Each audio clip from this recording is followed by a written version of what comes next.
ಈಗಿನ ಯುವಕರು ದಯವಿಟ್ಟು ಮದ್ಯಪಾನವನ್ನು ಮಾಡಿ ಎಲ್ಲೆಂದರಲ್ಲಿ ಗಾಡಿ ಚಲಾಯಿಸಿ ನಿಮ್ಗೇನಾದರೂ ತೊಂದರೆ ಆತಂದ್ರೆ ಹಡದ ಅವ್ವ ಅಪ್ಪಗ ಭಾಳ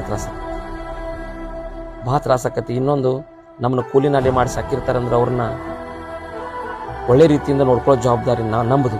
ಅದರ ಜೊತೆಗೆ ದಯವಿಟ್ಟು ಒಂದು ವಿನಂತಿ ಮಾಡ್ಕೊತೀನಿ ಬಬಲಾದಿ ಶ್ರೀಮಠದ ವತಿಯಿಂದ, ಹಡೆದ ತಂದೆ ತಾಯಿಗಳಿಗೆ ನೋವು ಕೊಡಲಾರ್ದ, ಅವ್ರ ಕಣ್ಣೀರು ಬರೆಸಲಾರ್ದ, ಎಲ್ಲರಿಗೂ ಒಳ್ಳೇದಾಗಲಿ ಅಂತೇಳಿ ನನ್ನ ಮನಸ್ಸಲ್ಲಿ ಸದಾಶಿವಪ್ಪ ಒಂದು ಒಳ್ಳೆಯ ಮಾರ್ಗದರ್ಶನ ಕೊಡಲಿ ಅಂತೇಳಿ ನಾನು ಸದಾಶಿವಪ್ಪನಲ್ಲಿ ಬಿಡ್ಕೋತೀನಿ. ಅದರ ಜೊತೆಗೆ ವಾಹನ ಸವಾರರು ಸಹಿತ ದಯವಿಟ್ಟು ಮದ್ಯಪಾನವನ್ನು ಮಾಡಿ ನೀವೆಲ್ಲಾದರೂ ಆಕ್ಸಿಡೆಂಟ್ ಆತಂತಂದ್ರೆ ಅದು ಭಾಳ ದುಃಖದ ಸಂಗತಿ ಆಗ್ತೈತಿ.